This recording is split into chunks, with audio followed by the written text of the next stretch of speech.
안녕하세요, 경자인입니다. 오늘 또 저희 리치스쿨에 조회수 특히 인기스타 저보다 조회수가 훨씬 잘 나오는 리치스쿨의 대출 실장님 이은혜 실장님 옆에 모셨습니다. 반갑습니다. 네, 안녕하세요. 이은혜 실장입니다. 처음 보시는 분 계실 네. 거니까 소개 한 말씀 부탁드립니다. 저는 이제 경락잔금 대출 일한 지가 20년째 됐고요. 열심히 하다 보니까 많은 분들이 찾아주시고 궁금한 거 있으시면 문의 많이 해주세요. 요즘 네. 새로운 정책, 대출 정책이 발표되고 나서 네. 굉장히 제가 바쁘시다는 얘기를 들었는데 이렇게 또 귀한 걸음 해주셔서 너무 감사드리고 오늘 이 자리에서 평소에 사람들이 많이 물어봤던 거 계속 똑같은 얘기들을 하실 거 아니에요, 전화 올 때마다. 가계대출 전입 조건 때문에 많이들 물어보세요. 네. 수도권에서만 이제 전입 조건이 해당이 되고 사업자 대출은 전입 조건은 없어요. 근데 저희도 이제 조심스러운 게 뭐냐면 가계대출을 이렇게 조이니까 사업자 대출로 손님들이 아무래도 많이 그쪽으로 이제 대출을 진행하시게 될 거예요. 네. 그러다 보니까 예전처럼 사업자만 있어서만은 안 되고 소득이 어느 정도 좀 받쳐주셔야 될 것 같아요.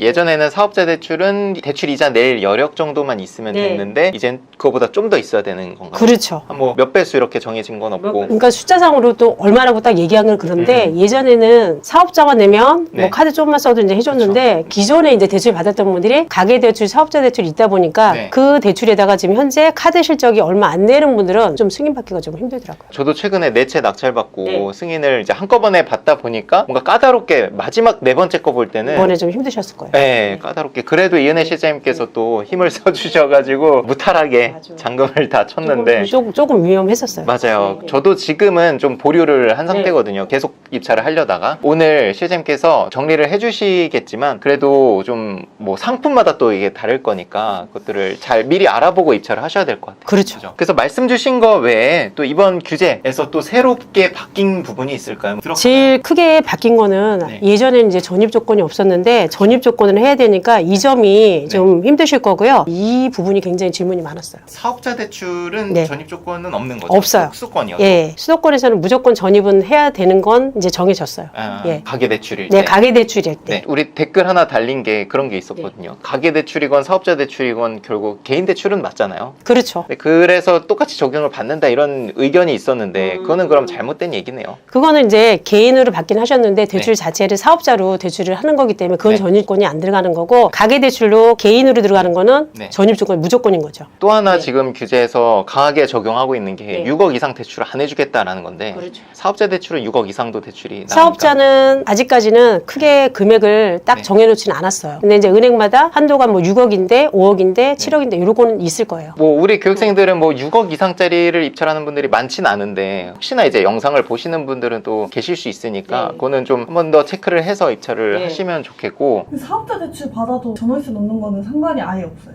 놓을 수는 있죠. 네. 놓을 수는 있는데 이거를 이제 단타하냐 그거 하냐인데 이제 앞으로 이제 조건이 바뀌게 되면 이거를 지금 사업자로 할 때 자금 용도 증빙 안 했는데요. 용도 증빙 들어갔어요. 이제 사업자로 해서 이걸 어떻게 하겠다고 사업 네. 계획서처럼 그걸 내야 되는 거예요. 조금 이제 빡세졌어요. 근데 그 증빙을 어느 정도 그냥 내가 만들어서 하면 되나 아니면 실제 그거를 지키고 있는 거를 내가 입증해야 되나? 원칙적으로는 사업자 대출이라는 게 실제적으로 하고 있어야 되는데 지금 경매하시는 분들이 그 사업을 하신 분들도 계시지만 안 하는 분들이 더 많잖아요. 그러다 보니까 용도 증빙을 하셔야 돼요. 그 용도 증빙이라는 게 내가 이 집을 통해서 뭐 세를 주고 있다 아니면 매매로 할 거다 이건가요? 아니면 사업을 영위하고 있다? 이게 사업자 대출을 나가니까 이 사업자를 특히 매매 사업자는 그런 게 별로 없는데 전자상거래 사업자 같은 경우는 여기에다 사업을 하겠다고 하는 거잖아요. 그걸 어떻게 하겠다 사업 계획서를 조금 생각하고 진행하셔야 돼요. 예전 대출 받듯이 그냥 사업자 대출을 그냥 해버리면 이게 문제가 될 수 있어요. 점점 약간 쪼여오는 게 느껴지네요. 그렇죠. 느껴져요. 근데 조건 바뀌고 나서 손님들이 계속 나올까요? 그리고 물어보시는 분들이 다 애매하게 대출 어느 정도 다 빼신 분들이 물어보니까 저희가 들어도 답을 못 하겠는 거예요. 그러니까 실장님의 입장에서도 이게 딱 지금 은행에서 정확하게 이제 뭔가 이거다. 예, 이게 이거다. 없으니까. 이걸 내려주면 되는데 가계대출에 대한 어떤 규제만 나왔지 사업자 대출에 대한 얘기가 전혀 없어서 일단은 사업자 대출은 뭐 특별히 규제는 없지만 이게 앞으로는 좀 더 타이트해질 거다. 좀 타이트해질 거다. 저희가 이제 느끼는데 거의 하시는 분들이 소득이 작다 보니까 네. 불안하니까. 맞아요. 저희한테 네. 확답을 드리려고 하는데 저희도 얘기를 들어보면 확답을 줄 수 있는 내용이 아니라서. 그러니까 이게 그런 것 같아. 부동산도 거래된 사례들이 있어야 이게 네. 가격을 얘기해 주시는데 이것도 대출 지금 규제가 시작되고 나간 것들 기준으로 말씀을 주셔야 그렇죠. 되는데 게 네. 며칠밖에 안 지났으니까 정확한 딱 칼같이 나눠지는 거를 말씀드리는 건 어려운 거를 좀 양해를 부탁드리고요. 간단하게 이제 이번 규제에 대한 맥락을 좀 짚어봤고, 일단 우리는 투자자기 때문에 사업자 대출 기준으로 좀 말씀을 여쭤봤습니다. 가계대출 기준에서는 경매도 똑같이 적용을 다 받는 거고, 경매나 일반이나 똑같은데 손님들 질문이 뭐냐면 경매는 여기에 해당이 안 되는 줄 알고 해당이 되나 이 질문도 많았어요.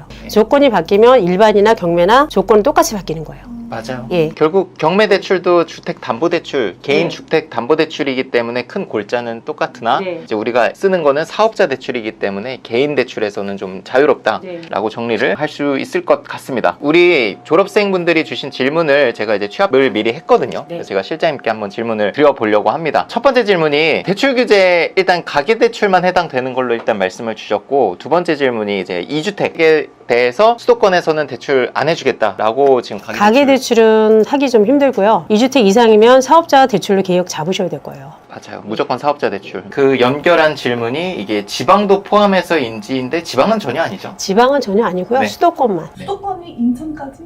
인천, 서울, 경기. 공시지가 1억 이하, 요거는 뭐 해당 사항이 전혀 없습니다. 수도권이냐 아니면은 수도권이 아닌 지방이냐. 지역이냐 네. 이거지. 네. 공시지가 뭐 2억 이하, 1억 이하는 대출과는 상관없어요. 네, 상관이 없어요. 근데 그거는 한번 말씀해 주셔도 좋을 것 같아요. 대출 총액이 얼마 이상일 때가 원활하게 나오잖아요. 너무 적으면 대출이 또 안 나올 수 있잖아요. 안 나올 수 있어요. 그래서 지금 이제 물건들이 많아지니까 은행에서 먼저도 금액 네. 작은 것들을 해줬는데 지금은 물건 좀 작은 거를 저희가 그렇다고 낙찰 받기 전에 이거를 질문하시면 감정가가 그래도 1억은 넘어야 돼요. 낙찰가 뭐 4천, 5천 이런 건 안 되고 대출금으로 했을 때 한 6천, 7천 정도는 좀 돼야 될 것 같아요. 딱 대출금 기준으로 말씀 대출금 주시는 게 기준으로요. 6천, 7천. 자, 그 다음 질문입니다. 6월에, 그러니까 지난달에 낙찰받은 물건을 지금 가계대출로 진행하고 있다고 하십니다. 7월에 새로 수도권 물건을 낙찰받아서 사업자 대출을 받는 경우. 그러니까 6월에 받은 건 가계대출, 7월에 받은 거는 수도권에 받은 건 사업자 대출. 그렇죠. 이렇게 했을 때 DSR을 계산하지 않고 가계대출과 별개로 받을 수 있는지 물어보세요. 사업자하고 개인하고는 별개로 갈 수 있어요. 가계대출 받을 때는 기존에 대출이 있는 거랑 소득 대비해서 DSR을 따질 거고, 사업자 대출은 소득을 보지만 상환 능력을 봐서 그게 적합해야지 나갈 수 있는 거고, 그게 안 되면 부결날 수 있어요. 이분 같은 경우에 가계대출이 이미 승인을 받아서 진행하는 걸로 보이니까 아마도 이거를 받으셨을 정도면 그 다음에 뭐 사업자 대출을 받을 정도 여력은 되지 않을까 싶어요. 저희가 추측은 그렇게 하는데 가계대출 할 때 어느 정도의 그 부분만 딱 맞춰서 내는 분들이 있어요.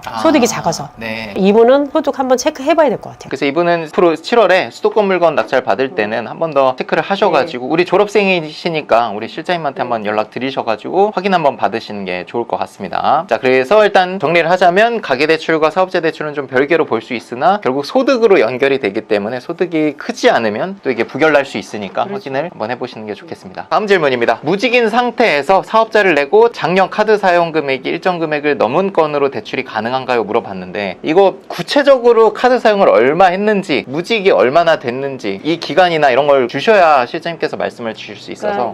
예전까지는 막연하게 이제 카드 얼마 쓴다 해가지고 하면 저희가 답을 드렸는데, 지금은 이제 대출이 더 강화가 됐기 때문에 이렇게 질문하실 분들은 카드 실적도 좀 확인해 보시고, 서류상으로 천상 입찰하실 분들은 카드 실적 이거 띄워보시는 거 어렵지 않잖아요. 그 사용 금액을 확인해 가면서 저희한테 문의를 좀 해주셔야 될 것 같아요. 맞습니다. 무조건 나온다고 저희도 말씀 못 드려요. 우리 수업 때 연습을 다 하니까 연습한 대로 다시 한번 실장님께 구체적으로 물어보시면 실장님께서 답을 주실 것 같습니다. 소득 수준 기준으로 대출 규제에 들어가죠. 들어간 거에 대해서 알고 있는데 이것도 뭐 비슷한 내용입니다. 카드 사용 금액 추정으로 하고 있는데 이 부분이 가능한지, 여전히 가능은 하죠. 가능은 한데 무조건 가능하다고는 못해요. 근데 이제 원래는 그런 게 있었잖아요. 소득이 얼마 이하면은 카드 사용을 뭐 얼마까지 봐주겠다. 보통 카드를 한 1,500에서 2,000 정도 쓰면 연봉을 한 3,000에서 4,000 정도는 봐주기 때문에 네. 가능한데, 여기다가 카드 실적만 있는데 신용대출이나 마통이나 이런 게 또 있다 그러면 또 얘기가 달라져요. 맞아요. 기존에 있는 대출도 예, 대출이 있냐 없냐에 따라서. 사업자 대출 받을 때도 기존 대출을 보나요? 그러니까 예전에는 그런 걸 안 보고 했잖아요. 근데 맞아요. 지금은 전체적으로 다 보다 보니까 가계대출도 좀 확인해야 되고요. 사업자 대출도 어느 정도 있는지, 그리고 카드도 얼마 쓰는지 여러 가지 다 봐야 되니까 손님들은 저희한테 100% 확답을 받으려고 해요. 근데 이분들이 이렇게 저희가 답을 드렸어요. 나중에 했는데 안 됐어요. 등급이 안 좋은 거예요. 과거에 뭐 연체 이력이라든지 신용불량자라든지 뭐 여러 가지 뭐 경우수가 막 나오다 보니까 아직 그런 일은 없었는데 낙찰을 받고 한 거를 저희가 진행하다 보면 네. 이런 내용이 많이 나와요. 그러니까 이분들의 마음도 저도 이해가 되는 게 일단은 본인들 상황이 막 그렇게 좋지는 않으신 분들이 특히 네, 이제 네. 불안해서 입찰하려던 네. 것도 대출이 안 나올까봐 망설이는 거예요. 원래는 이런 분들을 도와주고 싶은데 네. 꼭 도와주려고 하는데 이게 조건이 안 맞아주는 경우가 더 많더라고요. 결국은 또 은행이 대출을 해줘야 이게 나가는 건데 어렵네요. 현재 1가구 2주택 2개의 주택이 서울, 경기, 수도권에 있고요. 대출 규제로 1억 이하 그리고 지방 2억 이하 경매권 낙찰받아도 문제 없냐고 물어봤는데 뭐 아까 말씀드렸다시피 네. 공시지가 얼마랑은 상관이 없어요. 근데 가계대출은 수도권의 공시지가 1억이라도 주택수에 들어가니까 네. 그거는 조심하셔야죠. 지방 2억짜리는 네. 요거는 상관없으니까 네. 지금 이 상황이 벌어지니까 제가 볼 땐 지방으로도 가계대출이 많이 몰릴 것 같아요. 수도권이 이제 못 받게 그 전입조건으로 맞추기가 쉽지 않아서. 맞아요. 그래서 수도권은 뭐 공시지가랑 상관없이 지금 이게 이거랑 세금이랑 헷갈리신 것 같아요. 그러니까요. 네, 이건 취득세에서 빼주는 거지 주택세에 다 들어가니까 이거 수도권은 지금 이미 2주택이시기 때문에 가계대출은 못 받습니다. 그래서 이분도 네. 사업자 대출 쪽으로 알아보셔야 되고 근데 이제 지방은 그런 뭐 전입 요건이나 네. 유거 규제 이런 게 없으니까 편하게 입찰을 하시면 될 것 네. 같습니다. 그런 분들이 많이 물어보셨어요. 작년까지 근로소득이 있고 현재는 무직이라고 하네요. 이런 분들이 이제 소득 증빙이 좀 어려우실 것 같은데 아마 전세 대출 지금 받아가지고 전세로 오피스텔에 살고 계신 것 같고요. 이거 똑같은 거 물어보셨습니다. DSR 전월세 대출도 산정된다고 들었는데 다른 대출이 없을 경우에 경락잔금 대출이 가능한지랑 비율을 물어보셨네요. 소득만 어느 정도 가능하다고 하면 뭐 전월세에서도 뭐 전세금, 월세금 그 보증금에 대한 DSR이 아니라 그 이자에 대한 DSR을 따지기 때문에 네. 그거는 이제 금액이 얼마냐에 따라서 네. 산정이 될 수 있어서 그거 체크하시면 될 것 같아요. 그게 뭐 문제가 없다라고 하면은 뭐 여전히 낙찰가액 80, 감정가액 70, 요 기준으로 예, 둘 중에 예, 작은 예. 금액. 그리고 이제 생애 최초도 지역별로 해서 이제 80%까지 해줬잖아요. 이번에 이제 생애 최초에서 80% 해주는 거는 이제 중단돼가지고 무주택자는 생애 최초든 뭐든 감정의 70% 다 무기게 맞아요. 바뀌었어요. 10% 낮췄더라고요. 그건 바뀌었어요. 그러니까 이게 점점 좀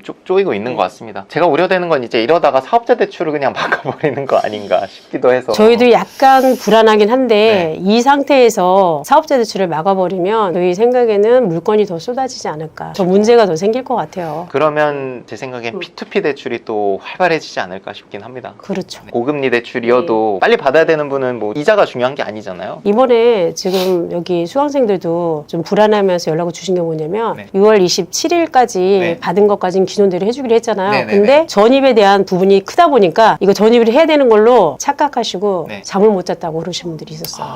네, 전입 때문에. 그래서 아니라고 제가 카톡 네. 했더니 진작에 연락을 네. 할 걸 그랬다고.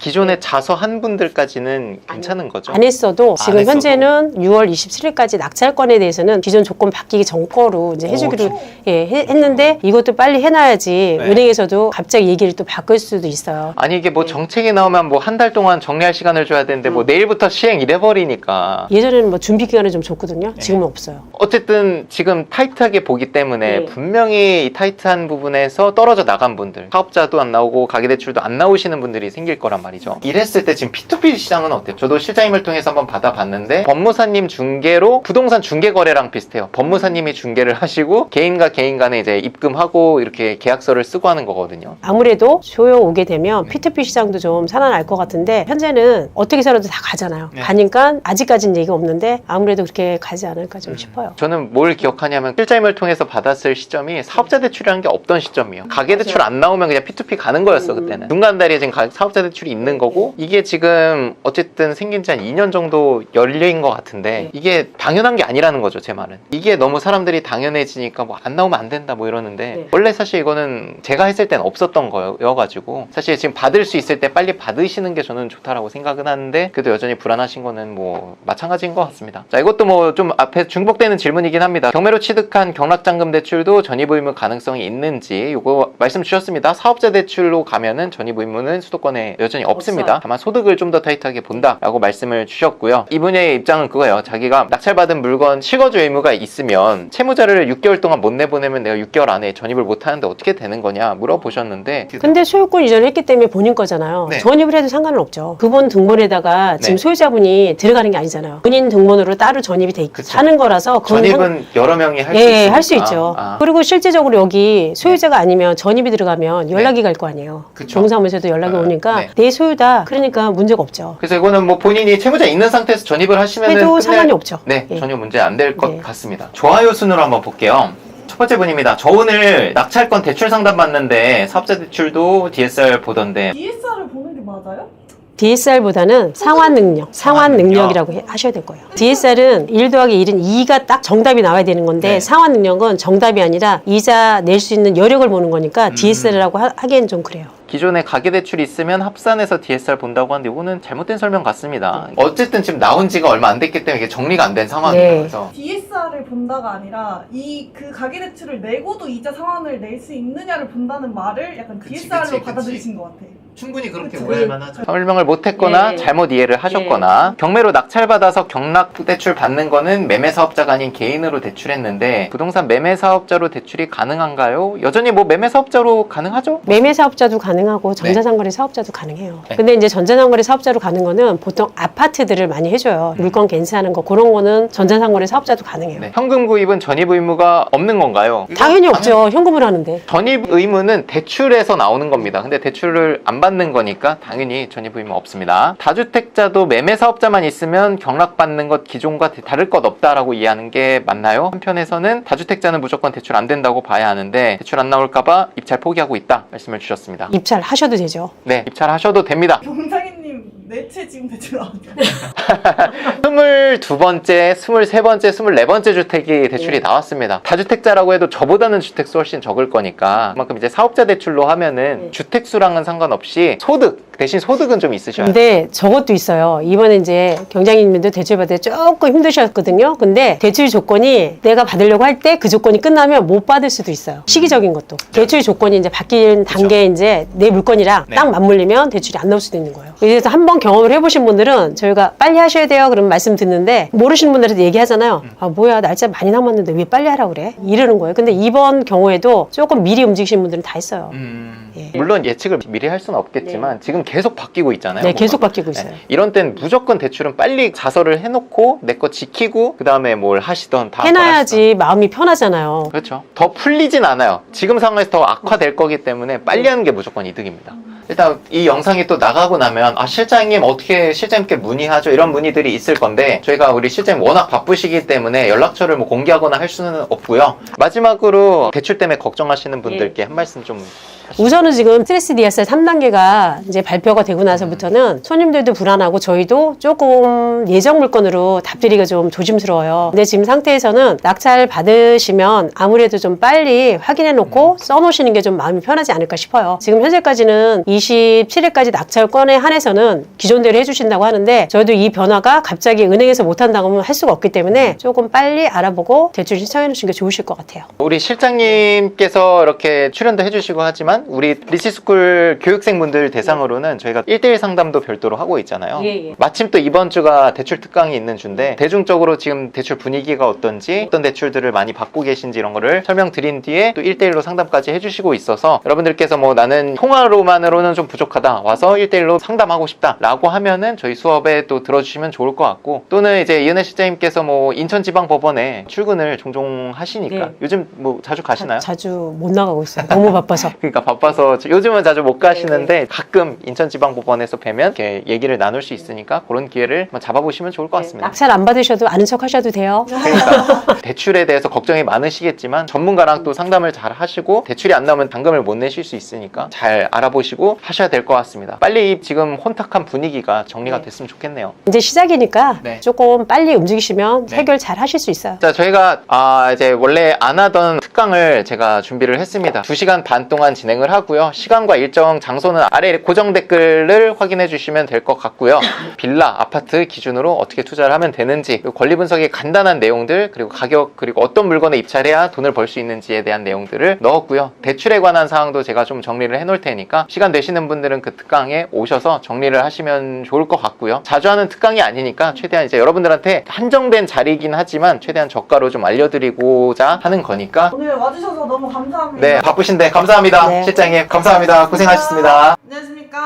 안녕하세요. 주말 내내 너무 핫했습니다. 일요일 당일에 단톡방도 핫했었고 또 법무사님께서 빠르게 또 여러 자료들 올려주셔가지고 저희는 잘 보고 있는데 97 대책이 뜨지 않았습니까? 어떤 내용인지 한번 정리를 싹 해주시면 도움이 될 것 같습니다. 일반 투자자분들이 보시기에는 별 내용 없다라고 넘길 내용들이지만 또 경매 투자자분들은 주의 깊게 봐야 되는 것들이 있을 것 같아서 구독자분들은 대부분 이제 소액으로 투자하시는 분들이기 때문에 9월 7일 날 심지어 일요일 날 이걸 발표를 해버렸단 말입니다. 왜 일요일날 했을까? 근데 월요일부터 바로 적용이었잖아요. 법을 만들고 이거를 제도화 시키면 등기 접수라든지 이런 게 갑자기 많아질 수 있으니까 그걸 못하게 하기 위해서. 왜냐면 모든 관공서나 부동산들이 다 쉬는 날이잖아요. 일요일은. 토요일은 뭐 부동산은 하더라도 일요일은 진짜 다 쉬는 날인데 이때 발표해서 다음날 적용하겠다는 거는 이 발표된 내용으로 인해서 변화된 내용을 토대로 뭔가 새로운 등기 접수라든지 소유권 이전이라든지 대출 이런 거를 원천에 막겠다라는 겁니다. 그냥 발표하고 바로 너네는 적용을 받아 라는 메시지인 겁니다. 왜? 발표를 하는 날 할 수 있는 액션이 없잖아요. 다 쉬니까. 제 생각엔 진짜 대단하다. 여러 의미로 대단하다라는 생각이 들었습니다. 이분들도 사실 쉬는 날인데 가서 회의를 하고 그 결정을 하고 발표를 했다는 거 아닙니까? 일요일 날. 그런 거 보면 와, 이렇게까지 하는 거는 처음 보기는 하네요. 저도 투자를 하면서. 여러 정권들을 거쳤지만 기습적으로 일요일 날 발표해서 월요일 당일부터 바로 효력을 유효화시키는 거는 처음 들어보긴 했습니다. 어쨌든 어떤 내용이 있는지 보면 가계부채 관리 방안이 있고요. 두 번째는 이제 공급 대책이 있는데 저희는 사실 뭐 공급 대책까지는 볼 필요는 없을 것 같아요. 어쨌든 우리는 단타 투자자고 장기적으로 뭐 5년 뒤, 6년 뒤에 몇만 호가 공급이 될지는 사실 관심이 없는 분들이 많으실 거기 때문에 오늘 영상에서는 이 가계부채 관리 방안에 초점을 맞춰서 좀 말씀을 드려보려고 합니다. 크게 세 가지 가계부채 추가 관리 방안, 여기 금융위 사이트입니다. 가계부채 추가 관리 방안의 첫 번째는 규제지역 LTV 강화가 있습니다. 50%에서 40%로 낮췄어요. 10포인트 낮췄습니다. 지금 규제지역이라고 하면 서울 내에서도 강남 3구라고 하는 서초, 강남, 송파, 그리고 용산 이렇게 4개 구가 포함이 되어 있습니다. 그래서 이 4개 구에 해당되는 부동산에 한해서만 기존에 50%였던 거를 40% 낮추겠다라는 내용입니다. 10% 낮추는 거 뭐 그게 그거지라고 생각하실 수도 있는데 제 생각에는 이거를 점차 낮춰가면서 장기적으로는 규제 지역을 좀 넓히지 않을까라고 생각을 했습니다. 지금 우리가 흔히 아는 강남 3구 용산 외에도 마포, 성동, 뭐 서대문구 뭐 이런 데도 집값이 굉장히 빠르게 올라가고 있고 우리가 소위 말하는 되게 좋은 입지다라고 평가를 하는데 규제 지역이 아니지 않습니까? 그래서 저는 점차적으로 규제 지역을 앞으로 이 정권에서는 늘려갈 거다라고 예상을 합니다. 그 시기가 언제인지는 알 수는 없지만 분명히 정권 안에서 이 서울 전역에 아마 규제 지역으로 묶지 않을까 생각을 하고는 있습니다. 왜? 서울 전체적으로 지금 집값이 어느 정도 계속 올라가고 있기 때문에 그렇게 생각을 하고요. 그래서 요거는 정말 간단하죠. 그냥 주택담보대출 비율을 10% 낮추겠다라는 취지입니다. 자, 근데 이제 두 번째 여기 이제 경매하시는 분들의 이제 직격탄 벼락 맞았죠. 요거는 그냥 70% 80%였던 걸 0으로 만들어 버렸습니다. 주택 매매 임대사업자 대출 제한 LTV가 0입니다. 60%였던 거를 0으로 만들었거든요. 그래서 규제 지역에서는 30%, 소액 투자자분들은 규제 지역을 대출받아서 하지는 않았고요. 왜냐면 애초에 LTV 비율 자체가 30%, 집값 자체도 높기 때문에 내 투자금이 너무 많이 들어가는 그런 부동산들이거든요. 그래서 우리가 이제 목표로 했던 거는 비규제 지역 60%이지만 우리는 경매로 싸게 받기 때문에 80%, 90% 받을 수 있었던 거거든요. 근데 그거를 그냥 수도권은 0으로 만들어 버렸습니다. 그래서 수도권에서는 더 이상 주택 매매 임대사업자를 통한 대출을 받을 수가 없게 됐습니다. 시행 시기도 바로 어제부터 적용이 됐죠. 오늘 9월 9일이니까 요것 때문에 이제 난리가 났었죠. 그래서 지금은 매매 임대사업자 대출은 받을 수가 없다. 하지만 기존대로 지방은 수도권 외의 지역은 60% 받을 수 있으니까 경매로 싸게 낙찰을 받으면 80%, 90%까지 대출을 받을 수가 있습니다. 그 내용입니다. 그 60%라는 게 저는 그럼 낙찰가의 60%라는 건가 싶기는 했었어요. 그러니까 경매인으로 치면은 감정가의 60%라고 보시면 될 것 같아요. 감정가 60%이기 때문에 우린 감정가의 뭐 70% 막 80%의 낙찰을 받잖아요. 우리는 보통 빌라를 2억짜리를 뭐 1억 5천, 1억 4천 이렇게 받거든요. 근데 그 감정가 60% 하면은 1억 2천이기 때문에 우리가 받은 비율로 따지면은 80%, 90%까지 가능한 거죠. 그래서 제가 많이 얘기를 하죠. 감정가가 높으면 우리가 대출 받을 땐 좋다. 물론 시세 대비 높기 때문에 유찰이 여러 번 돼야 되는 건 있지만 대출 받을 때는 감정가를 1차적으로 보기 때문에 대출 받을 때는 훨씬 유리할 수 있다. 어쨌든 그거는 이제 지방에서만 가능한 얘기가 돼버렸습니다. 앞으로는 이 내용이 있고요. 1주택자의 수도권 규제 지역 내 전세대출 한도 1원화 내용이 있습니다. 전세 보증기관이 3가지 기관이 있는데 SGI, HF, HUG라고 하는 3개의 기관이 있는데 이 기관에서 이미 주택이 있는 1주택자는 전세대출을 받을 때 2억으로 한도를 정한다라는 겁니다. 즉 주택이 있는 상태에서 이 집을 세 주고 내가 전세로 들어갈 때는 그 전세대출 한도를 2억으로 규제한다는 겁니다. 자, 이거는 2가지 메시지가 있을 것 같아요. 주택이 있으면 너는 더 이상 전세 들어가지 말고 니네 집으로 전세를 들어가 해서 전세 매물이 정말 귀해질 것 같습니다. 또는 이 전세대출 한도가 2억으로 묶였기 때문에 나머지 비율, 즉 원래 내가 받을 전세대출이 4억이었는데 2억으로 제한이 되면 그 2억치만큼은 월세로 환산해서 월세가 또 올라가는 효과가 있을 것 같습니다. 그래서 이건 어쨌든 가계대출을 관리하는 차원에서 이런 정책을 냈지만 결국은 너 주택 사지 말고 다주택 하지 말고 1주택으로 실거주만 해 라는 메시지 플러스 이제 전세를 점차적으로 좀 줄여나가겠다. 우리도 보증범 한도를 계속 낮추고 있잖아요. 그런 걸 봤을 때 장기적으로 전세라는 제도를 조금씩 없애려는 의도가 아닌가. 그러면 자연스럽게 그 전세로 살았던 분들은 그 값을 월세로 환산해서 더 비싼 월세를 주고 집을 살아야 될 겁니다. 우리나라가 다른 나라에 비해서 월세가 월등히 저렴했던 이유는 전세랑 월세가 같이 공존하기 때문이었다고 생각을 해요. 반면에 다른 나라는 전세라는 게 없기 때문에 월세만 있기 때문에 집주인이 아니면 월세로 무조건 살아야 되기 때문에 월세가 굉장히 높거든요.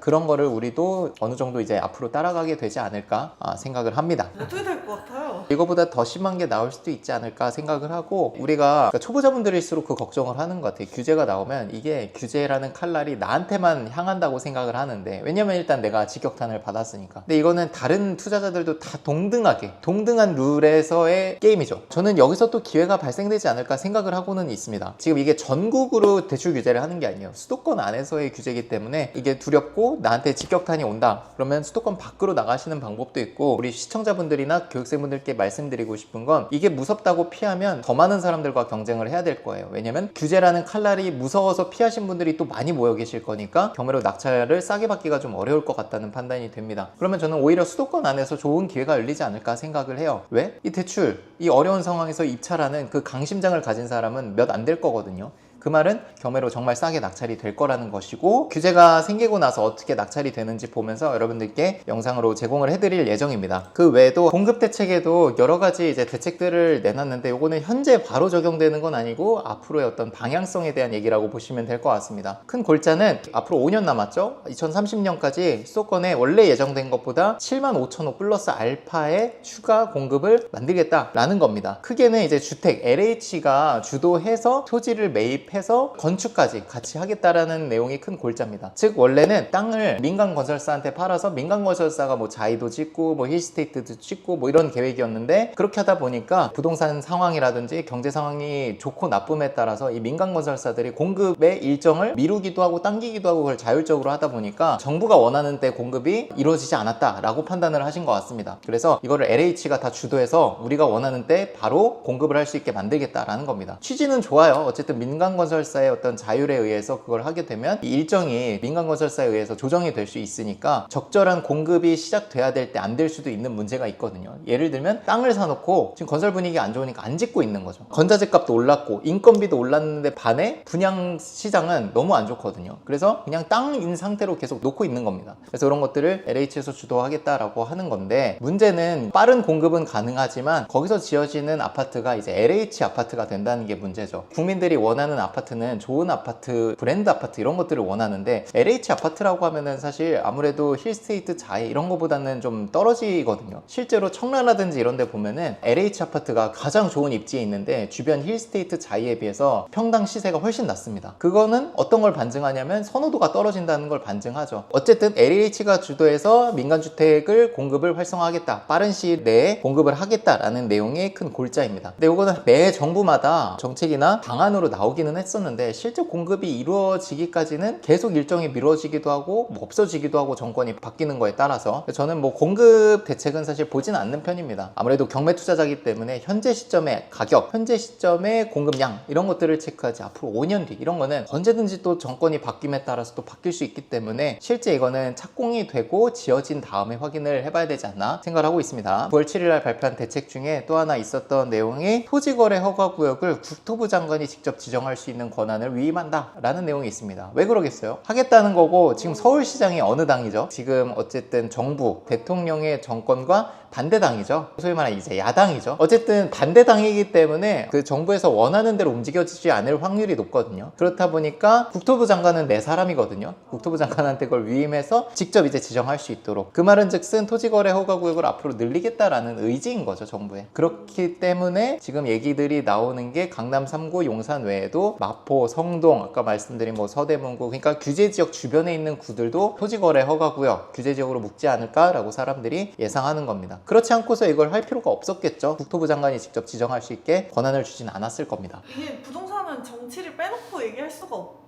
없죠. 국민과 직접적으로 얽혀있는 의식주 중에 하나인 거고 부동산 정책에 따라서 표심이 정말 많이 움직이기도 하기 때문에 정치와 관련이 없을 수는 당연히 없고요. 이것들이 어떤 영향이 있을까 또 생각을 해보면 규제에 나온 것들이 여러분들 입장에서는 또 공포감이 조성이 될 수도 있는데 그래도 지금 아직까지는 기회가 있는 거는 수도권에 한정되고 규제지역에 한정된 내용이라는 겁니다. 지금까지 말씀드린 모든 규제는 다 수도권에서만 규제를 받는다. 즉 지방 투자를 하시는 분들, 수도권 외로 나가시는 분들과는 상관이 없다라는 거를 미리 말씀을 드립니다. 어떤 영향이 있을까? 일단 첫 번째는 아까 전세 대출 2억까지 한도를 정하는 게 있었잖아요. 수도권 아파트에서는 집주인이 전세를 두고 자기도 세입자로 들어간 집에 대해서 실거주로 집주인들이 들어올 수 있기 때문에 이 전세 매물들이 귀해질 거다. 그러면 당연히 전세가가 올라가지 않을까라고 생각을 합니다. 물론 비싸진 전세가에 들어오는 사람들은 1주택자는 2억까지밖에 대출이 안 되니까 무주택자분들이 들어오겠죠. 어쨌든 전세 매물들이 귀해질 거니까 더 전세는 올라갈 것 같다라는 생각이 들고요. 그리고 두 번째는 이제 저 같은 경매 투자자들이 대출 받기가 너무너무 어려워졌죠. 그래서 이제 정말 현금이 있지 않는 한 아니면 지금 이 상황에서 뭐 여러 가지 방법이 있습니다. 대출을 받을 방법은 있는데 일반적인 대출 방법은 아니기 때문에 그걸 받으면서까지 하는 사람은 또 굉장히 극소수겠죠. 그렇기 때문에 낙찰가가 예전에 뭐 20% 30% 싸게 샀다면 앞으로는 40% 50% 이상 더 싸게 받을 수 있지 않을까 생각을 합니다. 비싼 대출 이자를 내더라도 낙찰가가 엄청나게 떨어질 게 예상이 되기 때문에 오히려 기회일 수 있다. 아예 그냥 다 못하게 되니까 사실 낙찰가가 많이 떨어지겠네요. 그만큼. 당연하죠. 왜냐면 비싼 대출이에요. P2P 대출을 의미를 합니다. 근데 그 대출들은 보통 10에서 15% 사이의 금리예요. 그러면 보통 사람들 와,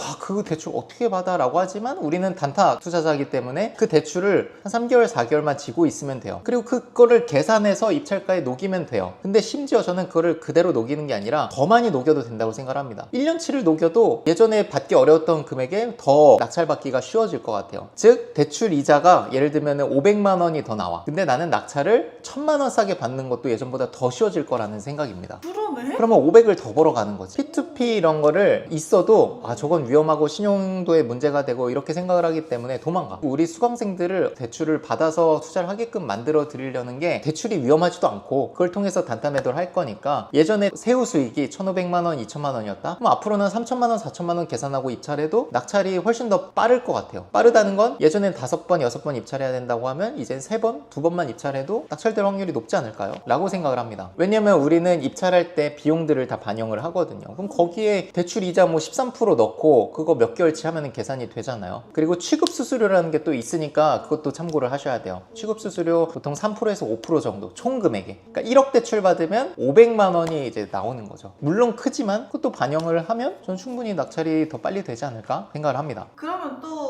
그 단타 말고 보유하는 전략도 좀 있을까요? 무주택자이면서 진짜 내가 실거주할 집을 경매로 찾고 있다. 이분들 너무 축하드립니다. 아 진짜 너무 축하드립니다. 이제는 범접할 수 없는 사람들이 돼버렸어. 빚내서 집사라 2 아니야? 무주택자분들 축하드립니다. 진짜 축하드리고요. 우리는 이제 대출 15%에 취득세까지 고민을 해야 되지만 여러분들은 대출도 그냥 나오고 근데 서울 아파트는 그냥 열댓 명씩 아파트에 들어오긴 합니다. 있습니다. 근데 경기 인천은 여전히 기회가 있을 것 같아요. 금액대가 높은 아파트들은 이미 대출이 안 나오는 걸 알고 하셨기 때문에 어제 나온 대출 규제랑은 크게 상관이 없는 것 같아요. 근데 이제 그런 실거주자분들이 예전에는 다주택자 취득세 중과에서 보호를 받았다면 이제는 대출 부분에서도 특혜를 받는 거죠. 상대적으로 국가에서 이거는 인정을 한 겁니다. 규제적으로 묶으려는 움직임이 보이고 대출 규제를 한다는 것 자체가 여기는 앞으로 집값이 올라갈 게 확정적이다라고 나라에서 인증을 해준 블루리본을 드린 거지. 앞으로 오를 거라고. 이제 세입자분들 입장에서 봐요. 아까 말씀드린 월세도 올라가, 전세도 올라갈 건데 앞으로 올라갈 전세나 월세 이거는 맡기는 돈이고 비용이잖아요. 이거를 내가 올라가는 거를 내가 벌어야죠. 벌려면 집을 사는 거밖에 없습니다. 월세 전세는 그냥 다 나가는 돈이고 빌려주는 돈이에요. 나중에 돌려받긴 하지만 어쨌든 계속 또 올려줘야 되고, 그리고 지금 전세로 좋은 아파트에 10억에 살고 있어. 2년 만기 때 또는 계약갱신 써서 뭐 4년 산다고 쳐. 그럼 그 4년 뒤에는 이거 15억 16억 돼 있을 것 같아요. 지금 뭐 공급 물량이라든지 지금 정책들을 보면은 다 뭔가 전세 물량을 줄이려고 하고 그거를 이제 상쇄시키려면 공급이 이제 수도권 안에서 돼야 되는데 그런 예정도 잘 없고. 저라면 그렇게 했을 것 같아. 내가 살고 있는 전세 내놓고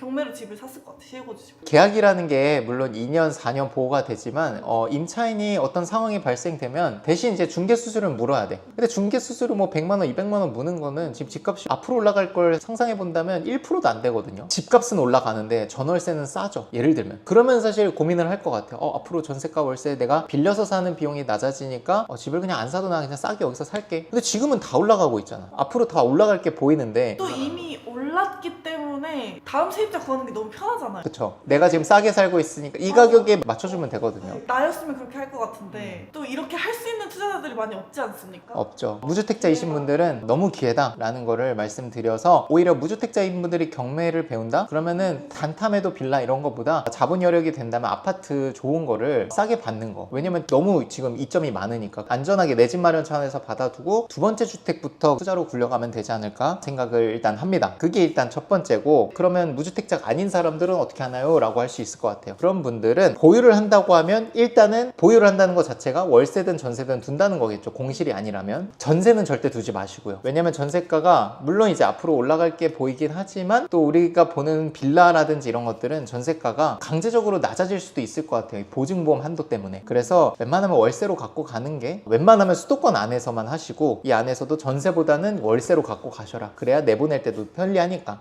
그렇게 말씀을 드리고 싶습니다. 그래서 이 혼탁한 네. 와중에 저희 정규 강의 문의가 또 네. 실거주를 생각하시고들 아파트도 문의가 많으신 것 같더라고요. 정규 강의 안에 아파트도 포함이 되어 있냐, 빌라 투자로 돈 벌 수 있는 거 맞냐, 이런 문의가 많은데 네. 또 한번 설명을 해주시면 좋을 것 같습니다. 자, 그래서 우리 정규 수강생분들께 총 14가지, 여기에 플러스 하나가 더 있습니다. 혜택들을 제공하고 있고요. 저랑 이제 이메일 상담할 수 있는 상담권, 그리고 명도 세무 입찰 대행, 상담사님 연결, 인테리어 업체, 그리고 우리 졸업방에 입장할 수 있는 권한, 그리고 강사로 데뷔할 수 있는 기회까지 제공을 하고 있습니다. 여기에 플러스 알파로 단기 매매, 빌라 단기 매매를 전문으로 중개하시는 중개사님들의 연락망들이 확보가 돼 있습니다. 그 연락망들은 계속적으로 기수가 진행되면서 업데이트가 되고 있으니까 점점점 강력해질 거예요. 어쨌든 내가 빌라를 제대로 팔아주는 사람들한테 제대로 연락하는 것도 초보자분들은 되게 어렵거든요. 그 인프라는 우리 정규 수강생분들께만 드리고 있으니까 리치스쿨 혜택이 사실 제가 이제 경쟁사 분석 차원에서 다른 학원이나 경매 강의들도 보지만 우리만한 혜택들은 절대 없어요. 부동산 경매를 한 번 듣고 그냥 끝내겠다라고 하면은 저희 걸 그냥 들으시면 될 것 같아요. 투자를 많이 해보신 분들이 인프라를 누리려고 오시는 분들이 참 많아요. 맞아요. 그래서 막 대화를 해보면 이미 막 지식이 제 수준으로 막 높은데 대화를 하다 보니 느껴지잖아요. 어떻게 우리 강의를 듣게 되셨어요? 여기 인프라가 너무 좋아가지고 그거 누리러 왔습니다. 그 인프라 값만 해도 충분히 우리 강의료를 낼 수 있다는 거죠. 그거는 이제 알아보시는 분들, 투자를 해보신 분들은 이 인프라가 얼마나 훌륭한지 아는데, 투자라는 걸 안 해보신 분들은 연결해주면 되는 거 아니냐고 하는데 관리를 해야 되고 하거든요. 그리고 저희는 강의라는 걸 6년 7년 했기 때문에 이 탄탄한 인프라가 잘 구성이 돼 있는데, 아마 최근에 열린 경매 강의들이 정말 많이 생겼는데 그런 분들은 이 인프라를 만들기가 어렵죠. 왜냐면 경력 자체가 짧고 내가 투자한 기간이 짧기 때문에 이런 거를 만들 수는 없습니다. 왜? 이거는 정말 1년 1년 한 땀 한 땀 해가지고 연결하고 섭외하고 이분이 진짜 진솔한 분인지 확인도 해야 되고 이런 시간들이 들어가는 노력들이다 라고 봐주시면 될 것 같습니다. 커리큘럼은 링크 아래 고정 댓글을 보시면 되는데, 저희가 원래는 빌라 위주의 빌라 단타 경매 오늘 강의만 했지만 지난 기수부터 해서 마지막 주차 7주차에 또 아파트 특강을 따로 넣어서 아파트를 실거주 입장에서 들어가시는 분들한테도 좋은 강의가 될 수 있도록 저희가 아파트 특강 파트를 따로 만들었습니다. 그래서 아파트 경매에 관심 있으신 분도 들으시면은 아파트도 같이 할 수 있는 투자자가 될 수 있다라고 말씀을 드리겠습니다. 고생 많으셨습니다. 고생했습니다. 안녕하세요. 경자인입니다. 리치스쿨의 아주 소중한 정말 든든한 우리 등대지기님 모셨습니다. 반갑습니다. 네, 반갑습니다. 네.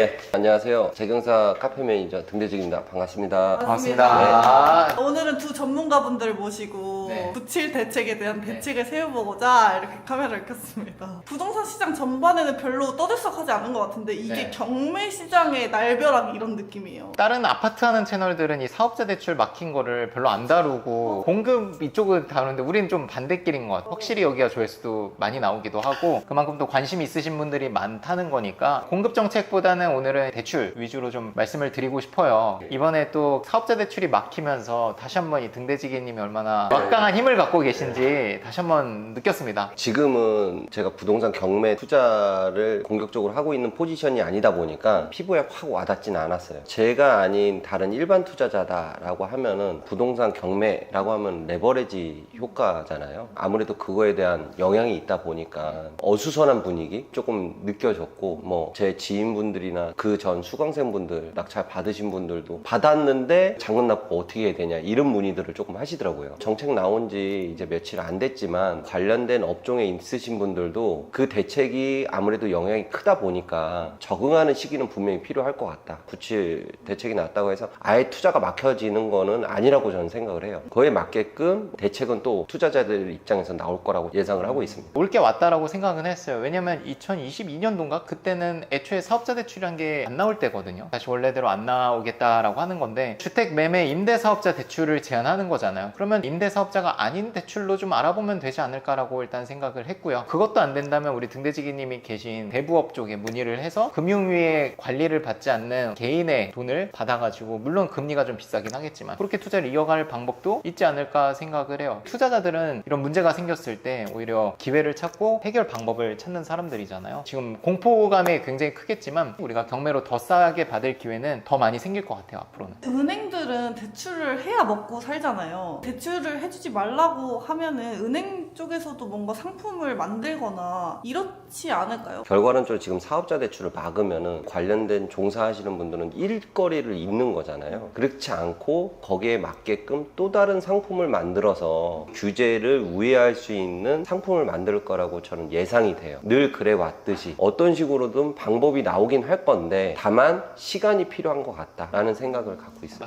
지금 아마 은행에서도 굉장히 바쁠 거예요. 은행들도 매매 사업자, 임대 사업자 대출 해주려고 그렇게 준비를 해놨을 텐데 이걸 막아버리니까 자금을 다른 대출로 융통될 수 있게 법에 저촉되지 않는 선에서 만들 수 있는 상품을 고심하고 있을 거라고 생각을 합니다. 이은혜 실장님이랑 연락하셨다고 네네네. 들었는데 뭐라고 말씀하시던가요? 이제 막 규제가 시작이 됐으니 정리되는데 일주일에서 2주일 정도 시간이 걸릴 거다라고 말씀하시면서 이미 낙찰을 받으신 분들은 어떻게든 실장님 선에서 그게 안 된다면 대부업 쪽에 문의를 해서라도 대출을 다 받게 저희 리치스쿨이 같이 만들어 드릴 거니까 교육생분들이 보고 계시다면 뭐 안심하셔도 될 것 같고 교육을 안 들으신 분들도 대출이 뭐 사업자 대출이랑 가계대출만 있는 건 아니니까 다양한 대출 방법을 알아보시면 좋을 것 같아요. 근데 조만간 뭔가 방법이 나오지 않을까 생각을 합니다. 저도 같은 생각을 하고 있습니다. 네. 97 대책 어떤 의도가 있는 걸까요? 결국은 이 수도권의 집값을 잡겠다는 거고 들어가 살 집 아니면은 집을 사지 말라라는 것이고요. 세 주고 전세 들어간 집주인도 2주택, 3주택 되지 말고 갖고 있는 집으로 실거주를 해라 라는 메시지로 저는 받아들여졌습니다. 어떠세요? 가계대출을 우회하는 수단으로 이제 매매 사업자를 사용을 했었잖아요. 그걸 막기 위한 정책이다라고 저는 생각이 들고 그 정책 자체가 얼마만큼에 대한 효과가 있을지는 우선은 시장을 좀 지켜봐야 되겠다라는 생각이 들어요. 집값을 잡기 위해서는 수요 억제 정책과 공급 정책이 있는데 일단은 LH 주도로 공급 정책을 얘기를 했고 수요 억제는 대출 규제라든지 세금 중과 이런 것들을 통해서 집값을 잡겠다라고 하는 건데 지켜봐야겠죠. 아까도 잠깐 얘기를 나눴는데 경매로 낙찰된 것들을 보니까 낙찰 입찰가율이 그렇게 떨어지는 느낌은 아니었어요. 법원이 한산한 건 맞는데 입찰하신 분들의 입찰가를 좀 낮춰서 하신 느낌은 없었습니다. 물론 더 지켜봐야겠지만. 부동산 정책이 매년마다 여러 번 나오잖아요. 그렇다고 해갖고 투자자들이 많이 위축이 되는 경우는 극히 드물었던 것 같아요. 요번 정책도 지금 낙찰가율이 빠지는 것보다는 입찰자가 조금 줄은 거, 투자자가 떠났다라고 생각이 드는 것보다 관망 조금 지켜보면서 다시 진입을 하려고 하시는 분들이 있을 것 같아요. 우선 정책이 나왔으니 시장 분위기도 한번 보겠다라는 생각을 갖고 계신 것 같아요. 일반 투자자분들이. 근데 이번 대책이 경매 투자자들을 타겟으로 해서 이런 정책을 낸 걸까요? 경매는 전체로 보면은 5%도 안 되는 시장이기 때문에 그 5%의 시장을 염두에 두고 한 것 같진 않고, 가계대출 우회를 막겠다는 의도일 거다. 네네, 맞습니다. 매매 사업자 말고 다른 대출이 나올 수 있겠네요. 지금은 매매 임대사업자에 한해서 막았지만 나중엔 사업자 전체로 막을 수도 있겠죠. 낙찰이 이미 되신 분들은 지금 일단은 적용이 안 되니까 막 다른 사업자로 대출을 받는 걸로 제가 듣기는 했습니다. 이런 대책이 이제 경매 시장에 어떤 영향이 있을지 예측을 해보고 싶은데, 경매 시장에는 어떤 혼란이 좀 있을까요? 경매 시장에서는 큰 영향이 있진 않을 것 같다는 생각은 들어요. 옥션 사이트에서 지역들마다 낙찰가율, 입찰자 횟수를 좀 보면서 저 나름대로도 판단을 해봤을 때는 정책이 나왔다고 해서 투자자가 이제는 끝났다라는 생각을 하시는 것 같지는 않아요. 아직 뭔가 정리되지 않았기 때문에 큰 영향은 없을 수도 있겠다라는 생각은 들어요. 저는 생각이 다릅니다. 왜냐면 1억, 2억짜리 보시는 분들은 대출 1,000만 원 줄고 2천만 원 준 게 되게 크거든요. 소액 물건에는 좀 영향이 있을 것 같아요. 이분들 보면 대출이 10%만 덜 나와도 입찰을 못 하시는 분들이 너무 많아요. 투자금이 당장 진짜 2천만 원, 3천만 원밖에 없거든요. 60%였던 걸 0으로 낮추면 그냥 뭐 몇 억이 대출이 안 나와 버리는 거니까 저가의 좀 주택시장은 영향이 있을 것 같고, 우리 등대지님이 하시는 좀 우량한 물건들, 뭐 상가라든지 좀 큰 물건들은 이미 6억 이상은 대출을 안 해주고 있기 때문에 수도권에서는 이미 거기는 현금 시장으로 간지 좀 됐다고 느껴지고요. 좀 나눠지는 것 같습니다, 시장. 좋습니다. 그러면 사업자 대출도 막히다 보니까 P2P나 대부업 대출까지도 고려를 하시는 분들이 계시는 것 같은데, P2P 대출 받아가지고 투자하신 경험이 좀 있으신가요, 두 분은? 저는 있어요. 많지는 않은데 개인 분이셨어요. 돈이 좀 있으신 분이랑 전세권 설정하시고 인저당 설정도 하시고 계약서를 쓰고 그 자리에서 그냥 계좌이체로 입금을 받고 이런 식으로 했었고요. 동시에 브릿지론이라고 해가지고 브릿지론을 잠깐 빌려가지고 이제 수수료도 한 500만 원 정도 내고 했었는데 그런 경험이 있긴 했어요. 근데 나가는 수수료가 생각보다 커서 입찰가에 녹이려고 하면 소액 물건에는 쉽지 않겠다 생각이 들긴 했습니다. 저는 P2P는 아니고 거래처에서 이제 대부사에서 브릿지로 진행을 했었고, 그 정도로 투자를 한다라고 하면 투자 물건에 명확한 메리트가 있어야 될 것 같아요. 물건을 보고 아 저거 진짜 갖고 싶은데 해야 되겠다라고 생각이 들면은 레버리지가 한계가 있으면은 조금 더 늘리려고 할 수 있는 방법 중에 하나는 좀 전에 말씀하신 것처럼 P2P나 대부사를 찾게 되는 거죠. P2P하고 대부사하고 다른 점이 있나요? P2P의 개념은 일반 개인이 아니라 P2P 자체는 플랫폼 사업이거든요. 개인 투자자들을 받아서 그 명의를 갖고 대출을 해주는 게 P2P로 저는 알고 있는데, 그냥 개인 근저당을 설정하신 것 같아요. P2P는 개인들의 투자 금액을 받아서 그걸 대행을 해주는 게 플랫폼이거든요.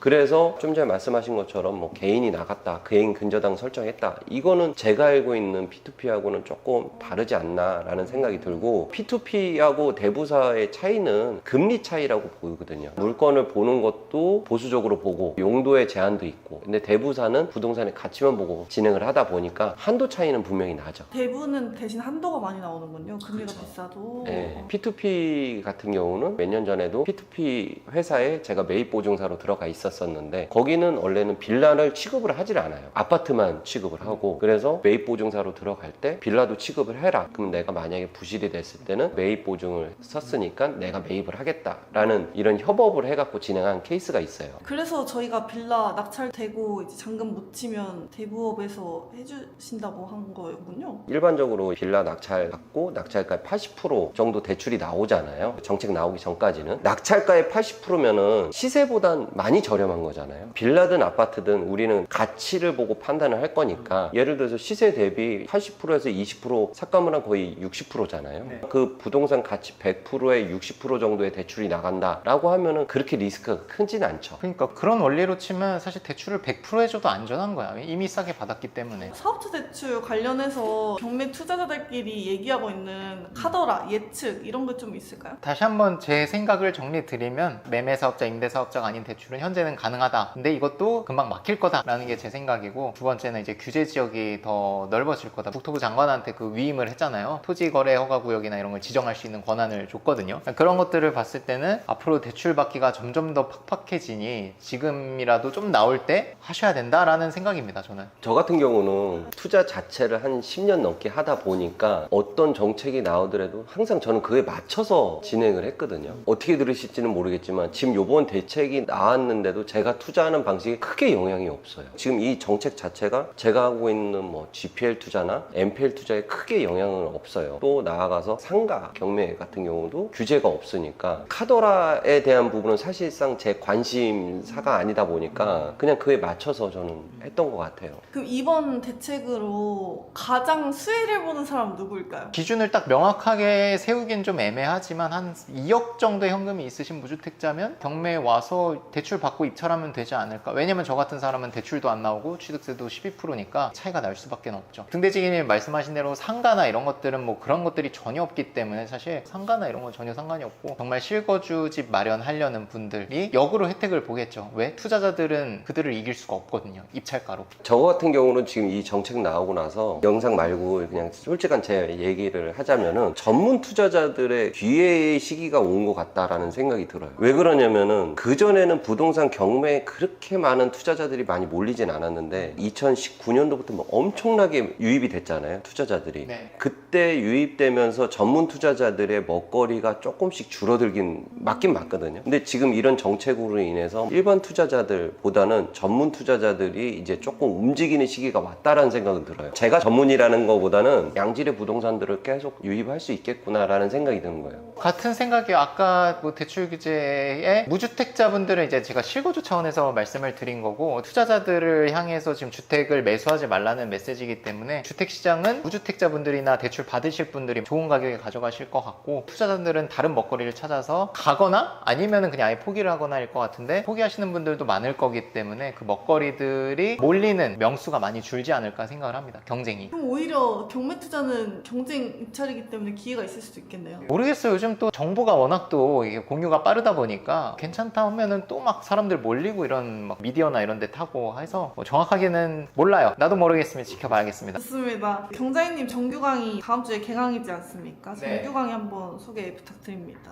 제 정규 강의 혜택들 이렇게 정리할 수 있을 것 같고요. 강의도 전문적으로 정말 잘 하지만 타 학원에 대비해서 정말 강력한 그 혜택들을 갖고 있다고 생각을 합니다. 저희는 14가지, 여기에 플러스 저희는 빌라 단타 매도를 교육을 하고 있는데, 빌라 단타 매도를 빠르게 할 수 있도록 공인중개사분들도 같이 협력해서 연결을 시켜드리고 있습니다. 연락망들이 확보가 돼 있고, 거기에 지금 대출 여러 가지 이슈들이 있는데, 우리 대출 실장님께 대출 연결을 못 받았다 하면은 우리 등대지기님의 대출도 연결해 드림으로써, 물론 수수료가 일반 대출보단 비싸긴 할 거예요. 그럼에도 대출이 안 나오는 것보단 무조건 이득이니까 그렇게 해서 연결을 받을 수 있도록 저희가 미리 또 등대지기님께 말씀을 감사합니다. 빌라 시세조사나 이런 거 확실하시기 때문에 한도가 좀 많이 나온다는 장점이 확실히 있는 거는 같아요. 이자나 기타 비용 같은 경우에는 녹여서 입찰을 하면 되기 때문에. 맞아요. 다른 학원에서 뭐 대출 실장님이나 법무사님은 모시는 것 같은데 등대지기님을 모시지 못하거든요. 등대지기님이 이제 대출 승인 이런 것도 직접 해주시는 거죠. 저 같은 경우는 시세조사도 중요한데 부동산을 투자하시는 분들이 연체율이 그렇게 높진 않을 거라고 저는 예상을 해요. 경험이 있기 때문에 이렇게 말씀하실 수 있는 거지, 이걸 안 해보신 분들은 사실 굉장히 보수적으로 할 수밖에 없어요. 그러면 대출 나오기가 힘들 거고. 말씀 중에서 이게 만약에 부동산 경매를 투자한다라고 하면 기회가 될 수도 있잖아요. 맞아요. 기회가 된다라는 양질의 부동산을 싸게 매입을 하는 건데, 예전에는 조금 높게 낙찰받고 시중은행에서 대출을 받았다라고 하면은 조금 싸게 받고 대신 조금 금리가 높다라는 거. 근데 얼마든지 세이브가 될 것 같아요. 보유하는 기간이 단타니까 짧으니까 비싼 수수료이긴 하지만 내는 게 총액이 그렇게 크진 않아요, 생각보다. 그리고 수수료가 그렇게 비싸진 않아요.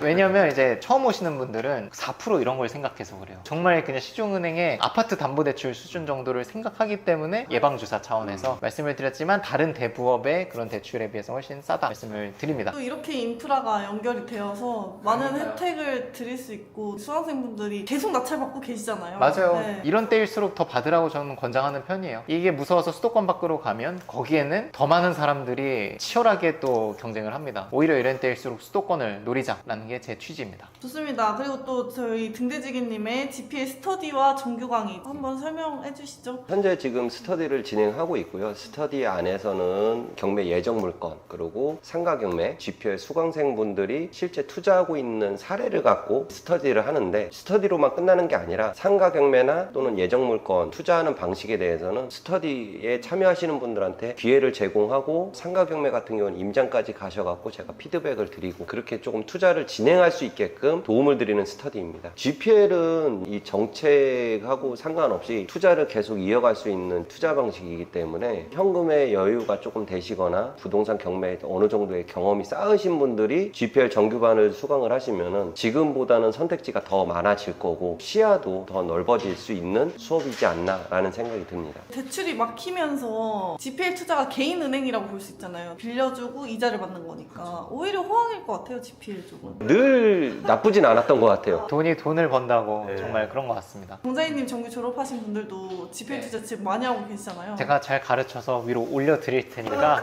그분들이 또 사업자를 내서 네, 또 선수- 후배들한테 그쵸. 대출을 해주고. 정말 선순환 구조라고 생각을 하네요. 너무 든든합니다, 등대지기님. 오늘 두 분 고생 많으셨습니다.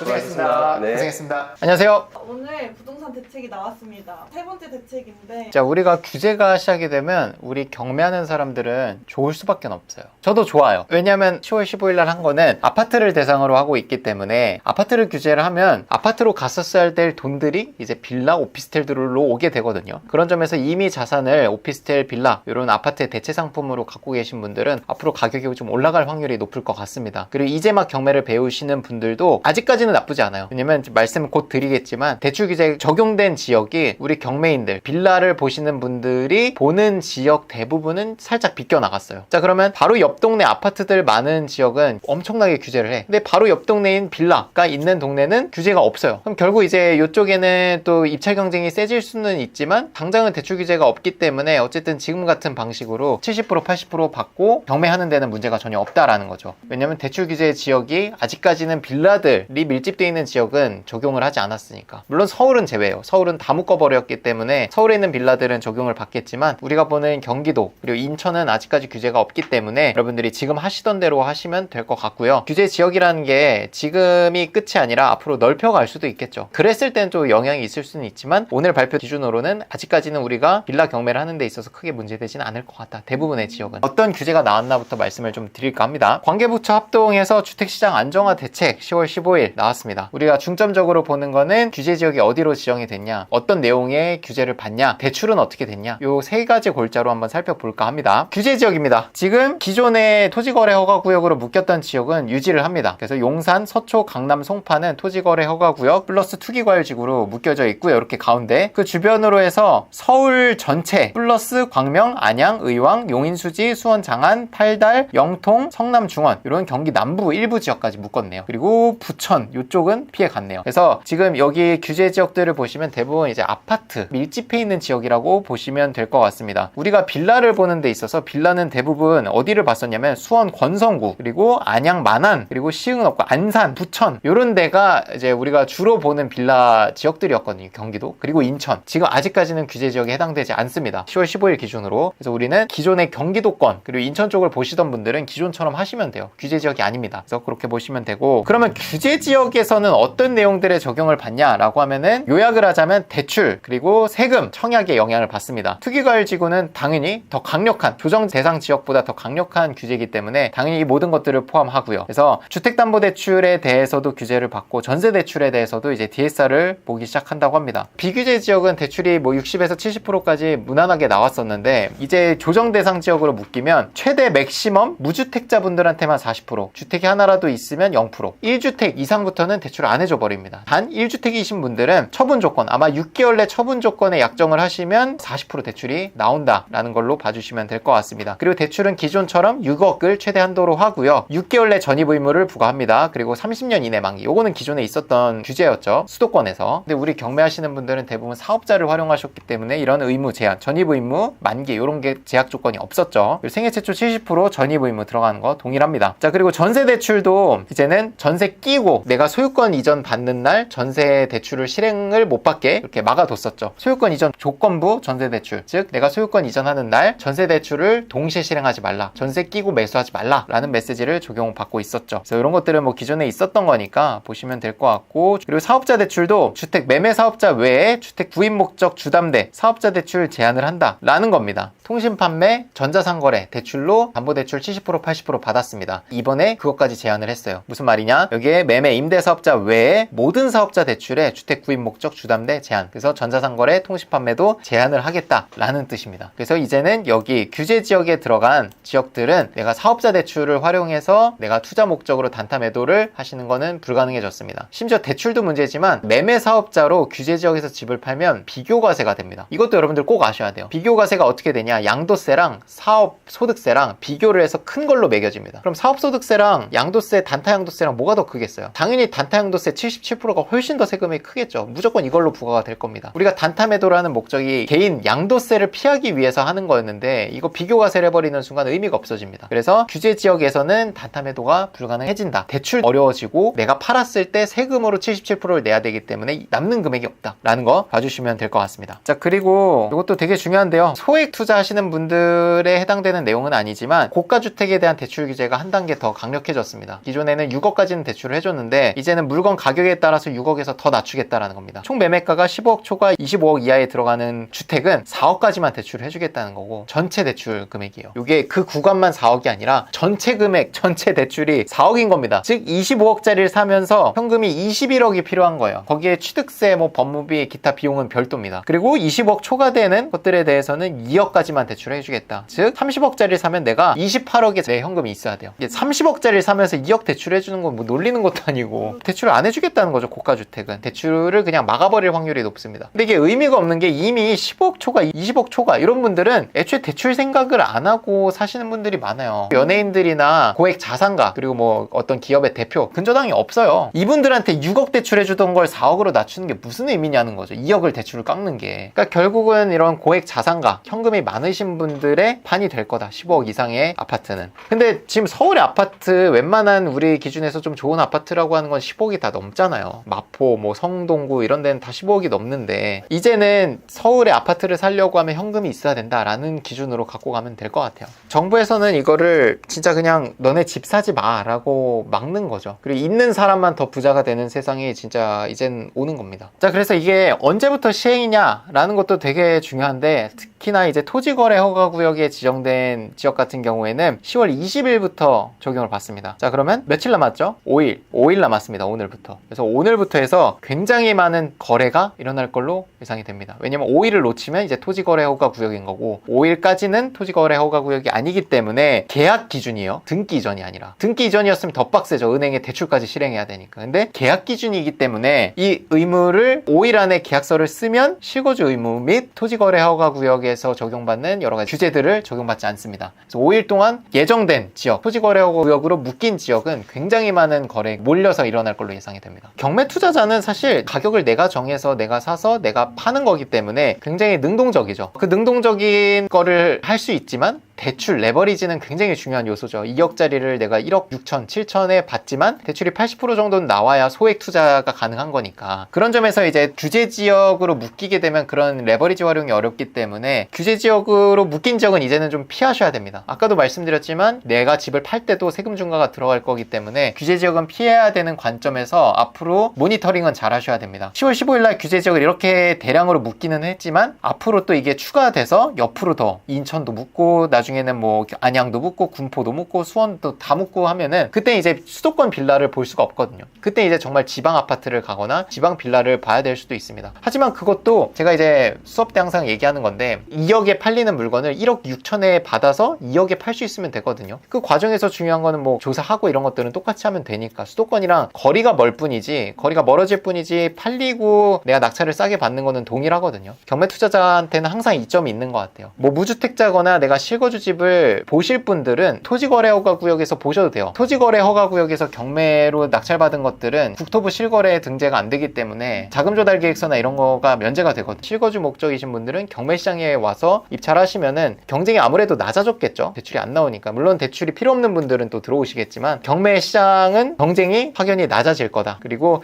이 규제가 시작된 이래로 한 달 정도는 저는 골든타임이라고 봐요. 경쟁이 아직 정리가 안 됐고 금융권에서도 확실한 뭐 답변을 안 줄 거기 때문에 경쟁이 확연히 낮아질 겁니다. 내가 경매를 배웠고 자본 여력이 있으시다 하면 오히려 규제 지역을 들어오셔가지고 남들이 걱정하는 것들을 이겨내고 더 싸게 낙찰을 받으시면 되겠죠. 그리고 보유를 할 거니까. 돈 있는 분들도 자본금이 없는 분들도 다 경매를 하는 이유인 것 같아요. 진짜 맞아요. 제가 항상 말씀드리잖아요. 경매는 싸게 사면 된다라는 게 모든 걸 포괄을 하는 겁니다. 싸게 사기 때문에 규제 지역만 안 봐도 되고 지방을 가도 되는 거고요. 뭐 규제가 시작이 됐을 때 규제 지역을 내가 볼 수 있다고 한다면 경쟁이 더 낮아졌을 거니까 평소보다 더 싸게 낙찰을 받을 수가 있겠죠. 이러나 저러나 기회 시장인 건 항상 상승장이나 하락장이나 규제가 있거나 없거나 경매는 이점이 있는 거죠. 저희가 유튜브에서도 이렇게 무료로 많은 내용 전달 드리고 있지만 공개적인 데에서 얘기하기 좀 어려운 것들은 또 무료 중강의로 한번 대체를 해보려고 준비를 하고 있지 않습니까? 자, 중강의 참여는 제가 링크를 이 무료방에 드릴 거예요. 무료 단톡방에만 들어오시면 2주에 한 번, 둘째 주, 넷째 주 화요일 저녁 9시에 제가 줌 링크를 드리면 그거 눌러서 들어오시기만 하시면 됩니다. 무료 단톡방은 고정 댓글 참고하시면 될 것 같고요. 무료 단톡방에서는 격주의 중강의 2주, 4주차 중강의 뿐만 아니라 저희 리치스쿨에서 하는 무료 특강들 그리고 기사들, 매일 나오는 기사들, 리치스쿨에서 수업을 들으신 분들의 낙찰 사례, 매도 사례를 알려드릴 겁니다. 그래서 줌 특강에서는 제가 주에 있었던 시장 동향 그리고 시황 이런 것들 좀 판단을 하고 낙찰 사례, 매도 사례 분석들 해드리고 Q&A 받는 것까지 해서 1시간에서 1시간 반 정도 예상하고 있습니다. 정규 강의는 제가 7주 교육 과정에서 저랑 이제 동행 임장 그리고 보충 강의까지 해서 총 9번 강의가 이루어진다고 보시면 되고 세무, 법무, 명도 그리고 대출 특강까지 준비가 돼 있습니다. 7주 동안 지방 아파트부터 실거주 아파트 그리고 빌라, 단타 매도까지 전체 맥락을 배우시면 된다. 매매 사업자로 다시 태어나는 강의다라고 봐주시면 될 것 같고요. 상품은 내가 아파트가 될 수도 있고 빌라를 파는 사람이 될 수도 있습니다. 선택적으로 여러분들이 싸게 받을 수 있는 걸 하시면 되고 교육을 들으신 다음부터가 진짜 본 게임이에요. 본인이 실제 실행을 해서 낙찰을 받고 그 다음부터가 진짜 경매거든요. 명도하고 대출받고 이런 것들에 대해서 계속적으로 팔로우업을 해드리고 있습니다. 그래서 여기 대행 서비스부터 해서 명도에 대한 어려움이 있을 때 명도 대행까지 연결을 해드리고 있습니다. 대신 이제 무료는 아니고 우리 명도 대행을 하시는 분들도 인건비를 받으셔야 되기 때문에 우리 법무사님의 명도 서비스 이런 것들을 시중 가격의 절반도 안 되는 금액으로 저희가 연결을 해드리고 있다는 거 말씀을 드립니다. 물건 추천,